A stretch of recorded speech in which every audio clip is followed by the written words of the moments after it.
আসসালামু আলাইকুম ভিউয়ার্স।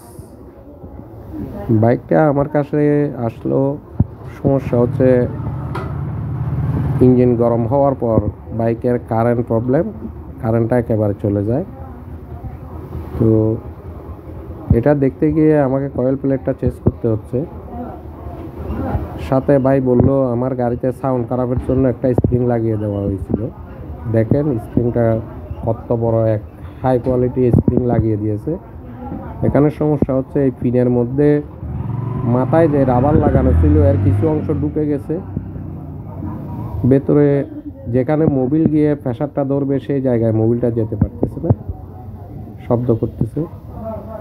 যেই ভাই স্প্রিংটা লাগিয়ে দিল উনি অনেকটা হাই একটা স্প্রিং লাগিয়ে দিয়েছে, সাথে আপনার টেনশনার প্রিমিয়ামটাও গেল এবং এরপর টেনশনার ক্লামটাও চলে গেছে টাইমিং চেইনের সাথে ঘর্ষণে।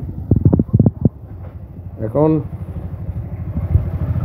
যে কোনো সময়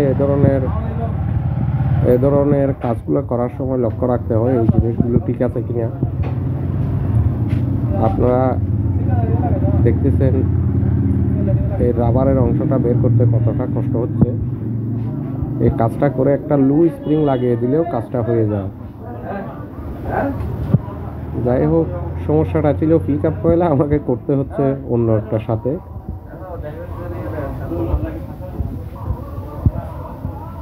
আর দ্বিতীয়ত এখানে একটা বাল্ব আছে, এই বাল্বটা প্রেসার ধরতেছে কিনা এটা চেক করতে হয়।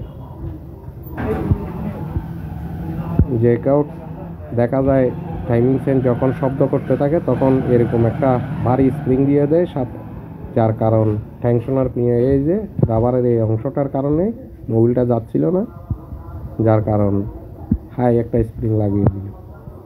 আমিও একটা নিলাম কিন্তু আমি জেনুয়েল স্প্রিংটা পাইনি, এটা কেটে বেটে করে দিতে হবে। এরপর রাবারটা নতুন দিয়ে দিচ্ছি, টেনশনার ক্লামটাও দিয়ে দিচ্ছি। এই যে রাবারটা দিয়ে দিলাম। বাল্বটা নিচের দিকে রেখে লাগাতে হয়, অনেক ভাইয়েরা দেখা যায় বাল্বটা উপরে দিয়েই